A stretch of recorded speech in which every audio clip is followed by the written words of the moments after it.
문으로 샬롬을 회복하는 교회라는 제목으로 하나님의 말씀을 나누겠습니다. 하나님의 샬롬, 하나님의 평안이 여러분의 삶 가운데 충만하기를 늘 기도합니다. 하나님께서 말씀으로 우리 교회를 인도하고 계십니다. 제가 하루 한 장 새벽마다 여러분과 함께 말씀을 나누고 있습니다. 하나님께서 목회를 시작하면서 하루 한 장 말씀을 주신 이유는 말씀이 우리를 다스리게 하자라는 그 뜻 때문이었습니다. 목회자 입장에서도 성경 본문이 딱 결정되어 있는 것은 날마다 부담으로 다가옵니다. 그러나 그 부담이 부담으로 여겨지지 않은 채 오히려 제게 즐거움이 되는 것은 그 하나님의 뜻이 온전히 내 마음 가운데 임하고 그 임한 뜻으로 말미암아 여러 가지 일들을 결정할 때 그 길이 내가 한 번도 가보지 못했고 그리고 내가 선택할 수도 없고 내 부족함이 있음에도 불구하고 하나님의 일하심이 그곳에 나타나더라. 여러분, 이 하루 한 장의 묵상이 여러분 삶 가운데 생명을 주는 줄 믿습니다. 이 교회를 인도하고 있어요. 그렇기 때문에 여러분 날마다 이것을 함께 따라오면서 우리 교회가 함께 성장해가는 은혜를 저와 여러분 누리시게 되기를 기도합니다. 욥기 말씀을 지난주에 묵상을 했는데요, 오늘 말씀과 이어져서 연결돼서 욥의 고백이 정말 귀하다는 그 대목이 있어요. 욥기 29장 20절인데요 자, 우리 같이 한번 이 고난당하는 절정에 이 부르짖음을 하는 우리 욥의 모습을 봅시다. 같이 읽어봅니다. 시작. 내 영광은 내게 새로워지고 내 손에서 내 화살이 끊이지 않았도다. 내 영광아 내게 새로워질지어다. 한번 따라할까요? 내 영광아 내게 새로워질지어다. 욥은 과거의 삶을 기억해냅니다. 하나님의 영광 가운데 머물렀던 삶. 그런데 그 영광은 사실 사그라든 게 아니었어요. 욥은 하나님의 말씀을 가볍게 여기지 않으면서 말씀 중에 주님을 바라보니 욥의 내면은 하나님의 임재로 말미암아 날마다 새로움을 경험합니다. 영광이 새로워졌다는 표현은요, 제자리 걸음이 아니라는 것이죠. 끊임없이 갱신된 거예요. 새롭게 경험하고 있다는 것입니다. 날마다 새로운 영광의 상황으로 그를 인도해 주신 것이에요. 이 말씀 의지해서 기도합니다. 새로움이 여기 계신 모든 분들 삶 가운데 회복되기를 기도합니다. 그리고 또 욥은 고백하죠. 따라할까요? 내 손에서 내 화살이 끊이지 않았노라. 내 손이라는 이 표현은요, 직접적인 주도권을 상징합니다. 내가 하나님이 주신 은혜로 말미암아 넉넉하게 그 모든 힘을 가지고 있는 것이죠. 그리고 화살은 공격력과 영향력을 상징하는 거잖아요.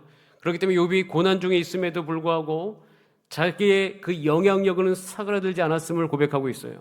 과거에 정의를 위해 싸웠던 자기 자신, 지혜를 베풀면서 살았던 자기 자신의 모습을 기억합니다. 기억하면서 여전히 소망하는 거예요. 하나님의 영광이 내게 새로워질지어다. 내 영향력이여 다시 일어날지어다. 그런데 이 상태가 어떤 상태냐면요, 샬롬의 상태인 거예요. 샬롬으로 충만하다는 것입니다. 하나님이 우리 아버지이십니다. 그 하나님이 여러분이 이런 샬롬을 누리게 되기를 원하십니다. 한번 따라할까요? 하나님이 나에게 원하시는 것은 샬롬이다. 샬롬을 원하세요. 그래서 욥은 하나님이 원하시는 것을 느끼고 고난 중이었지만 기억을 통해서 하나님께 주셨던 그 샬롬의 회복으로 한 걸음 한 걸음 걸어가는 거예요. 하나님의 말씀과 약속을 기억하는 우리의 삶은요, 샬롬을 회복하는 그 길로서 우리 가운데 함께하고 있어요. 여러분 인생의 하나님의 약속을 기억함을 통해서 욥이 무너진 내면을 새롭게 세웠듯이 우리 다 함께 일어섭시다. 하나님께서 믿는 여러분들을 일으켜 세워 주실 것이에요. 왜냐하면 지금 일으켜 주신다는 이유가 뭐냐면, 기억하다는 것은 단순히 옛날 정보를 내가 다시 생각해내는 개념이 아니에요. 이 자카르라고 얘기하는 기억하다는 하나님과의 관계가 지금 회복되는 것입니다. 그래서 하나님의 능력이 실제로 그 현실에 지금 회복이 되는 거예요. 욥은 모든 것을 다 잃었죠. 근데 그것을 뛰어넘어서 말씀으로 하나님의 영광을 지금 간직했고, 고난 중이지만 어떤 풍요로운 삶보다 욥은 고난을 관통했기 때문에 그 어떤 삶보다 큰 영향력을 지금 전 세대에 미치고 있는 것이에요. 그것이 샬롬의 상태였던 거예요. 우리 모두 그래서 하나님의 약속 안에서 하나님이 여러분에게 원하시는 것을 기억합시다. 하나님이 여러분의 삶 가운데 샬롬을 원하십니다. 이 말을 계속해 보세요. 안 된다가 아니라 하나님이 원하시는 것을 여러분의 입술로 고백하세요. 하나님은 여러분의 삶 가운데 그 일을 이루시겠다고 원하실 뿐만 아니라 이루시겠다고 보증까지 다셨어요. 자, 그 약속의 구절에 나와 있는 말씀이 있어요. 여러분 너무 잘 아는 말씀, 이사야 53장 5절.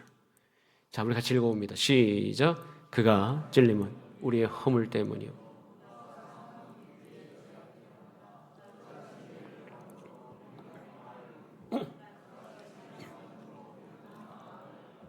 예수님 때문에 우리가 얻은 게 뭐라고 나와 있죠? 평화와 나음.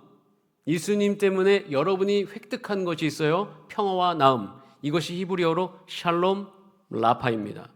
예수님이 십자가의 그 모진 고난을 다 견디면서 고난당한 목적은 여러분의 샬롬과 라파를 위해서라는 것이에요. 자, 그래서 저는 담대하게 말씀을 드리는 거예요. 아버지이신 하나님은 오늘도 우리 사랑하는 성도님의 삶 가운데 샬롬과 라파를 위해서 일하십니다. 저는 그래서 이 진리 안에서 오늘 이 창립기념주일을 맞이해서 기대하는 마음으로 이 자리에 섰어요. 하나님, 우리 성도님의 삶에 샬롬이 회복되게 하여 주옵소서. 기대가 돼요. 그런데 헛된 기대가 아니라 확실한 기대입니다. 예배의 목적이기도 해요. 그리고 이 기대감이 회복되는 것은 하나님의 마음과 완벽하게 일치게 됩니다. 여러분, 다윗이 하나님의 마음에 합한 자였잖아요. 다윗 시대에 이스라엘이 가장 강건했고, 근데 다윗의 행동은 온전하진 않았어요. 온전하지 못한 부분이 있고 우리는 그걸 다 압니다. 그런데 온전하지 못했지만 다윗의 마음이 하나님과 합했다, 일치했다는 건 뭐냐면 한 가지 이유 때문이에요. 하나님이 원하시는 것을 다윗도 함께 원했기 때문이에요. 우리는 가끔씩 하나님이 원하시는 것을 여러분이 원하지 않으실 때가 많아요. 그게 사실 믿음 없는 상태입니다. 그런데 하나님이 원하시는 것을 여러분이 원하지 않은 상태로 그냥 안 된다고 이야기하는 경우가 꽤 많습니다. 하나님의 마음에 합한 게 아닌 것이죠. 하나님의 마음에 합한다는 것은 하나님 원하시는 걸 내가 원하는 거예요. 저는 이것 때문에 너무 은혜 받습니다. 저는 내 인생이 샬롬의 상태가 아닌 것 같은데 하나님이 원하시니까 내 안에 기대감이 생기더라고요. 그리고 하나님 원하시는 그대로 내가 원하기를 소원합니다 라고 고백을 합니다. 여러분, 이스라엘 사람들이요, 인생의 가장 소중한 단어가 지금도 물어보면 뭐라고 대답하냐면 샬롬이라고 대답합니다. 그들은 모든 꿈과 이상이 샬롬이에요. 그 샬롬을 기대하면서 나아가고 있는 것이죠. 우리 여러분의 삶 가운데 샬롬을 기대하는 그 마음이 회복되기를 소원합니다. 자, 우리 여러분들하고 그런 마음으로 한번 인사할까요? 샬롬, 시작. 샬롬. 예, 샬롬. 샬롬. 이 샬롬이 예수님의 십자가로 완벽하게 주어진 거예요. 관념적인 내용이 아닙니다. 십자가 안에서 우리의 인생 속으로, 현실 속으로 회복이 된 것이죠. 여러분, 우린 예수님을 믿음으로 이 샬롬의 하나님을 만나 충만함을 누리게 될 것을 믿습니다. 지옥에서 천국으로 바뀌는 거예요. 저는 이 일상이, 이 샬롬이 우리 일상 가운데 들어오기를 기도합니다.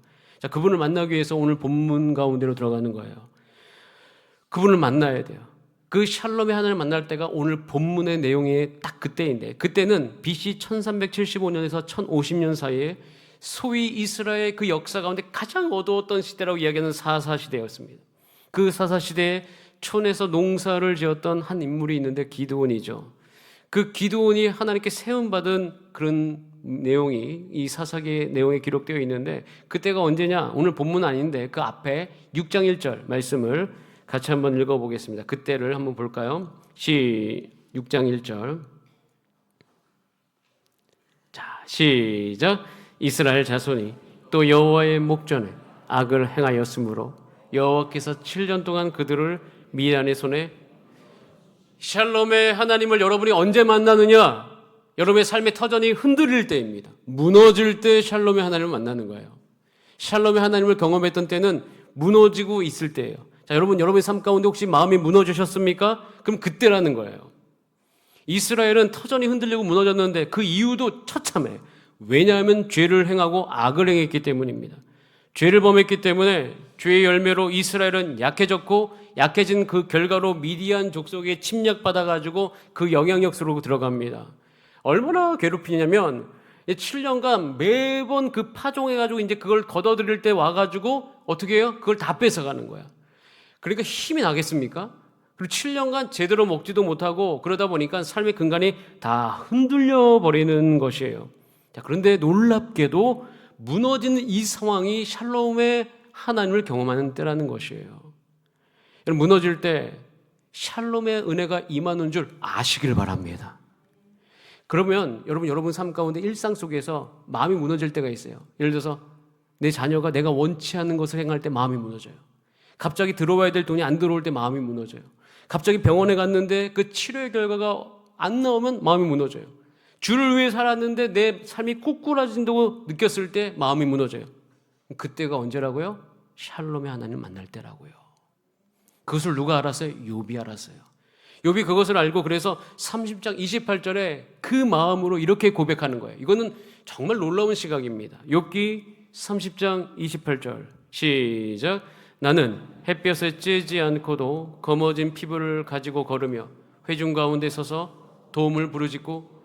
이 욥은요, 지금 보면 햇볕에 쬐지 않고도 검어진 피부를 왜 가졌어요? 몸이 병이 들어가지고 다 망가졌기 때문이에요. 누가 보더라도 다 비웃죠. 근데 욥은 알았어요. 무너질 때 샬롬의 은혜가 임한다. 그래서 그가 무슨 태도가 회복됐어요? 부르짖었어요. 이렇게 고백하죠. 어찌 도움을 부르짖지 아니하리까. 그러니까 고난 중에 부르짖었다는 거예요. 욥은요, 하나님의 살아계심이 확실했어요. 여러분 혹시 하나님이 잘해주시면 여러분이 하나님 살아계신 것 같고, 안 그러면 하나님이 안 계신 것 같고 그러죠. 그런데 여러분, 우리 삶 가운데 흔들리지 아니하는 하나님의 살아계심, 우리 같이 한 걸음 걸어가면서 여러분 입술 속으로 확인이 되는 은혜를 누리기를 간절히 소원합니다. 하나님이 살아계십니다. 욥은 왜 대단하냐면 한 가지 때문이에요. 고난 중에도 하나님의 살아계심이 분명했어요. 저도 신앙생활 해보니까 하나님의 살아계심이 분명합니다. 제가 예전에 대학교 군대 제대하고 나서 3학년 때 복학해서 한 형제님께 들었던 고백, 그분 예수님 안 믿었는데 저한테 같이 수업 듣다가 이렇게 이야기해요. 나는 하나님의 살아계심을 잘 모르겠지만 제가 정직하게 고백하는 것은 우리 박진규 형제님의 삶에는 하나님이 계십니다. 이렇게 이야기하더라고요. 그때 제가 너무 격려받았어요. 아, 하나님의 계심이 내 삶에 보이는구나. 여러분, 하나님 살아계십니다. 자, 그렇기 때문에 욥은 이렇게 이 샬롬의 그 하나님을 기대하면서 무너진 속에서 부르짖게 되죠. 자, 보세요. 하나님의 살아계심과 하나님의 공의로우심으로 우리를 대하신다고 확실히 믿으면 우리의 삶은요, 늘 샬롬의 상태로 가는 방향 안에 있는 거예요. 물론 아직 내가 원하는 만큼의 변화는 저기 있어요. 하지만 방향은 똑발라요. 그렇기 때문에 그냥 가시면 됩니다. 정말 문제는 저기 있는데 반대로 가는 게 문제겠죠. 저는 그래서 늘 그걸 상상해요. 하나님의 살아계심을 내가 믿고 그분의 정의를 내가 믿는 마음으로 내 태도를 온전히 하고 있으면 하나님이 저기까지 나를 끝까지 인도해 주시겠구나. 여러분, 샬롬의 하나님은요, 분명히 만날 수 있는 하나님이에요. 내 잘못으로 인한 고난이 있든 남의 잘못으로 인한 고난이 있든 우리가 온전한 길을 갈 수 있도록 도와줘요. 예를 들어서 여러분, 우리의 잘못으로도 이 인생에 고난이 올 수 있습니다. 여러분의 잘못이 있을 수 있어요. 여러분이 잘못됐다 이렇게 이야기하는 것이 아니라 저도 제 인생 가운데 쓴 열매가 내 잘못 때문인 경우, 나의 잘못된 선택인 경우도 꽤 많아요. 그럼 그때 어떻게 해요? 샬롬의 그 은혜를 붙들고 있으면 내가 회개와 깨달음으로 가더라고요. 고난이 나의 죄의 결과일 수 있잖아요. 그럼 어떻게 합니까? 하나님의 고백하죠. 하나님 나를 깨닫게 하소서. 내가 회개하게 하소서. 욥기를 지나서 시편으로 가면 다윗이 이 고백을 너무 많이 하지 않습니까? 그 샬롬의 하나님을 언제나 붙들으셨기 때문에 그는 언제나 정방향을 향했어요. 내 잘못에 인한 고난이라 할지라도 회개의 방향으로 갈 수 있었어요. 그럼 남의 잘못으로 인한 고난도 있을 수 있잖아요. 그럼 그때 하나님 붙들고 있으니까 인내하게 되고 영적 성장의 길로 가게 돼요. 샬롬의 방향인 것이에요. 억울함이 있어요. 내 잘못 아니니까. 근데 그때 그 하나님 붙들고 가니까 그 어려움은 내 성품을 빚게 되어지고 내 믿음을 정금같이 연단하게 되어지고 원망 대신 인내를 이루며 복수 대신 용서하고 순종의 길로 가더라. 나의 영적 깊이가 더욱더 깊어지더라.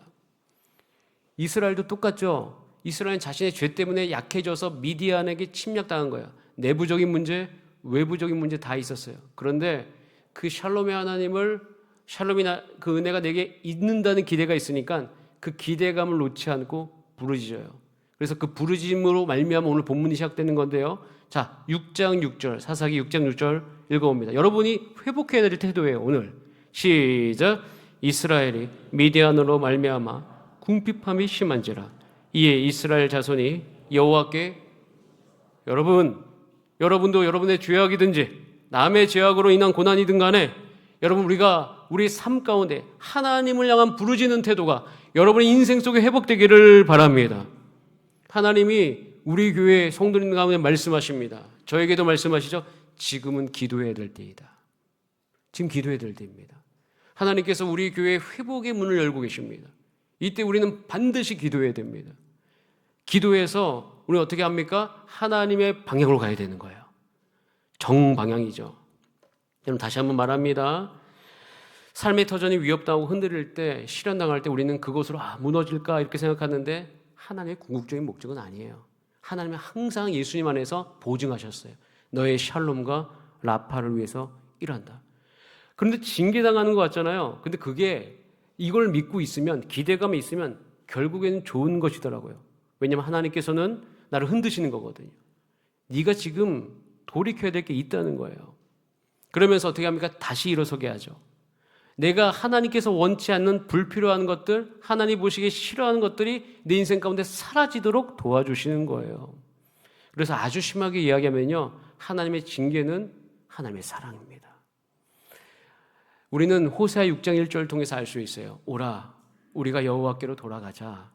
여호와께서 우리를 찢으셨으나 도로 낫게 하실 것이요 우리를 치셨으나 싸매어 주실 것이다.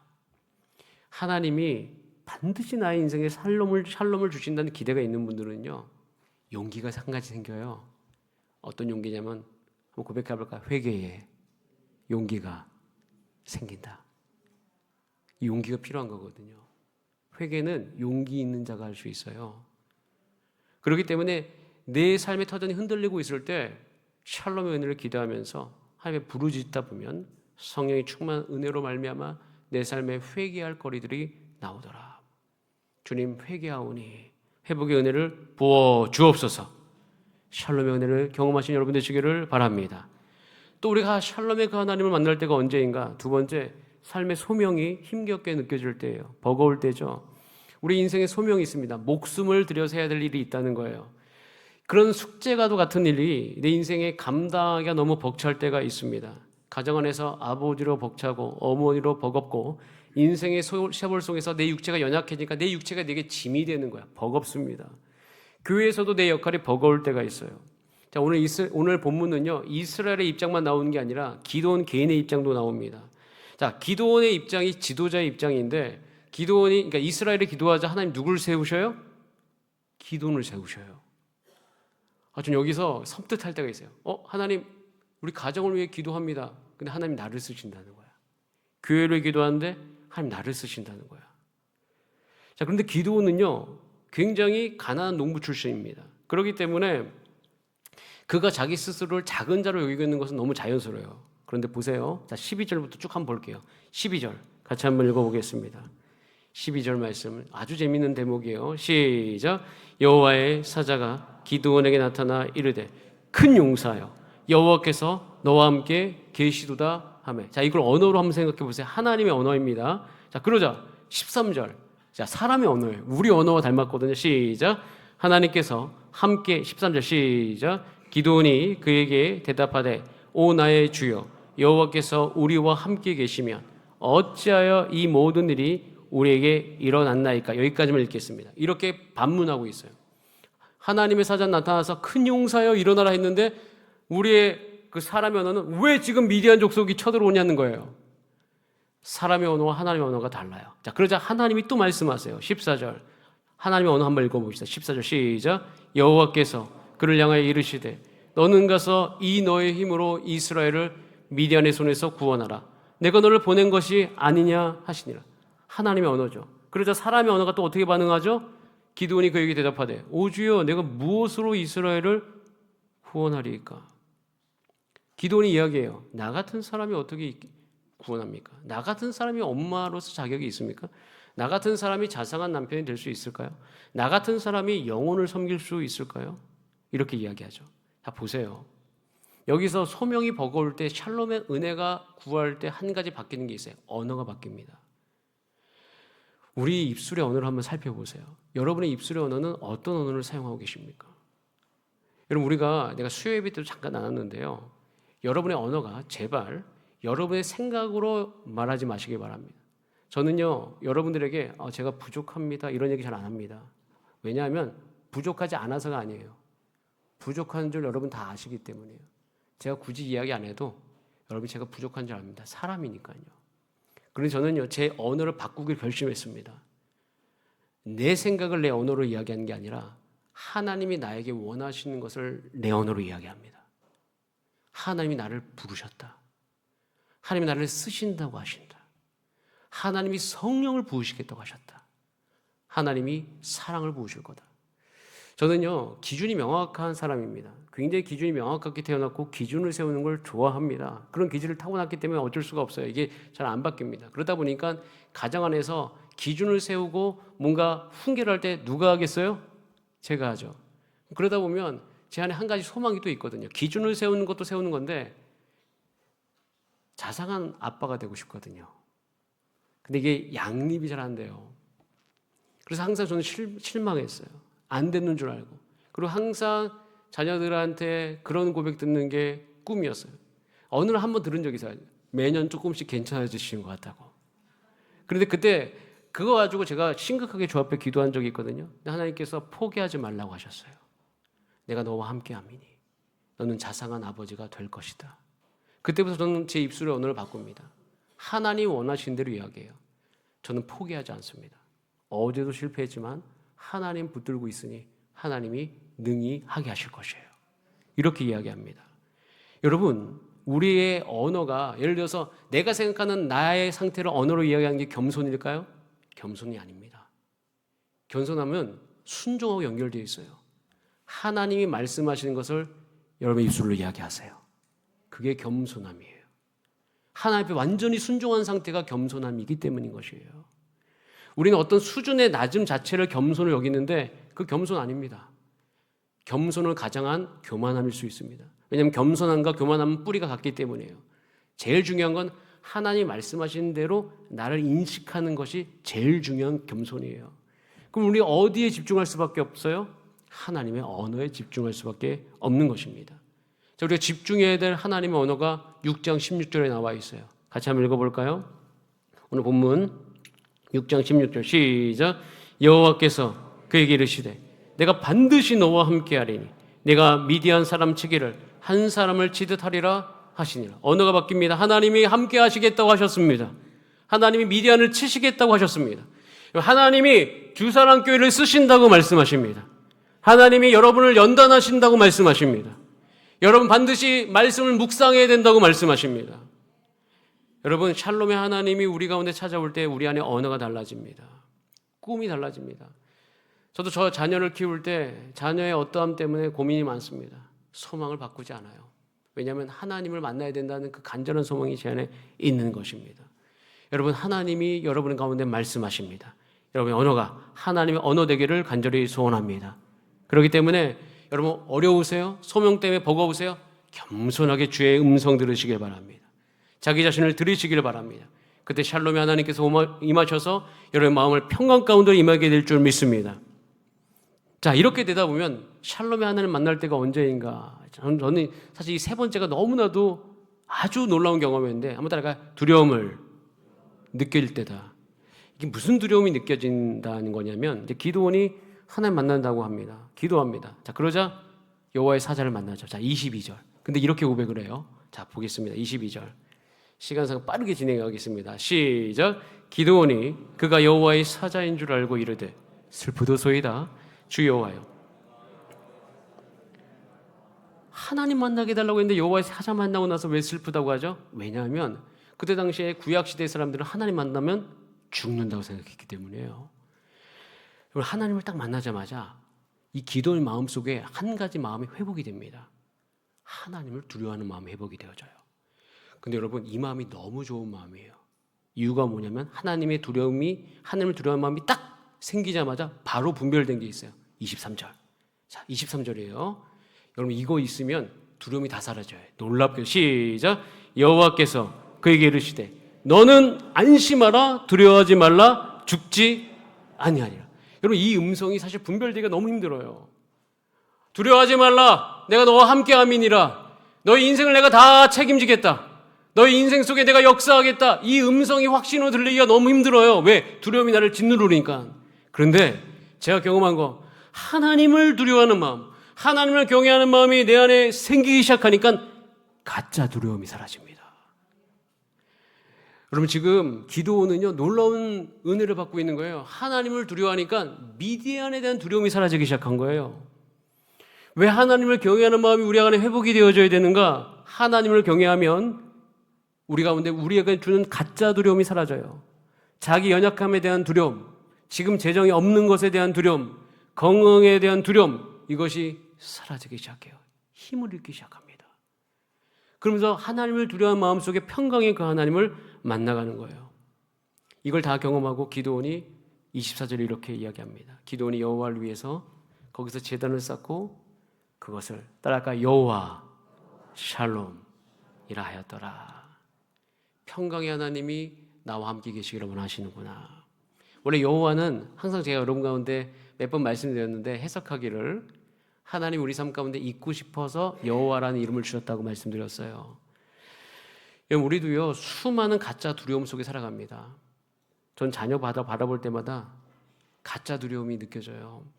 미래에 대한 두려움, 여러 가지 두려움이 느껴집니다. 옷 입는 거 보면 두려워져요. 요즘 핸드폰이 늘 손에 있기 때문에 두려워요. 맨날 인스타를 보면 두려워요. 거기서 영향받을까 봐 너무 두려워요. 근데 제가 하나님을 두려워하기 시작했어요. 그러자 그 두려움이 하나씩 하나씩 새로운 생각으로 바뀌기 시작하더라. 여러분 진짜 두려워할 걸 두려워하면 가짜 두려움은 사라집니다. 그렇기 때문에 여러분 우리 인생에 하나님을 경외하는 마음을 회복해가는 여러분 되시기를 바랍니다. 샬롬은요 삶의 터전이 무너져가는 나의 삶 가운데 다시 나를 솟아나게 해주는 기회를 줍니다. 소명이 내게 버거울 때 나의 언어를 새롭게 합니다. 하나님을 두려워하면서 나의 작은 두려움들은 사라지게 만듭니다. 여러분 이런 샬롬이 회복되는 우리 주사랑교회 됩시다. 그렇기 때문에요 제가 간절히 기도하는 것은 여러분 하나님 경외하세요. 하나님을 경외하는 마음이 샬롬의 문을 여는 열쇠입니다. 하나님을 경외하시면 작은 두려움이 다 사라집니다. 그리고 하나님을 경외하신다는 열매를 이루세요. 그럼 말씀을 묵상하는 거예요. 저한테 누가 물어볼 수 있습니다. 말씀 묵상 안 하면 뭐 죄 짓는 거냐? 그렇진 않죠. 우리는 예수님의 보혈이 있는데 죄 짓는 건 아니죠. 하지만 능력은 사라집니다 라고 이야기합니다. 죄 짓는 건 아니지만 능력은 분명히 사라집니다. 우리 삶 가운데 능력이 나오지가 않아요. 그렇기 때문에 우리 가운데 영광이 회복되어지고 내 화살이 내 손에서 다시 회복되어지는 삶을 위해서는 하나님을 경외하기 시작하면 말씀 묵상의 열매를 맺어지게 되는 거죠. 그러다 보면 우리 가운데 돌이켜야 될 자리가 보입니다. 저는 그 자리가 여러분 가운데 분명히 보이게 되기를 원해요. 왜? 회개하셔야 되니까. 회개는 너 잘못했어, 너 잘못을 용서, 이 개념보다는 사실 방향성의 전환의 개념이 더 강합니다. 여러분 하나님 경외하지 않는 삶의 방향에서 경외하는 삶의 방향으로 돌이키세요. 그리고 계속 걸으세요. 언젠가 하나님이 주신 평강이 여러분 가운데 임해 있는 것을 발견할 거예요. 그러면서 우리 한 가지 우리 성도의 삶 가운데 언어를 회복합시다. 샬롬을 회복하는 교회는 언어가 달라요. 한번 따라할까요? 나는 무너졌다. 그게 아니라 하나님이 다시 세우신다. 이렇게 이야기하세요. 그게 맞죠. 하나님이 그렇게 원하시니까. 하나님 우리 무너지는 게 원하는 게 아니세요. 일으키시는 게 원하시는 거예요. 그러다 보면 우리 삶 가운데 머지않아 하나님이 주신 샬롬이 개인과 육체와 가정과 이 교회 안에 충만해질 것을 기대합니다. 우리 다 함께 찬송하고 기도합시다. 이 시간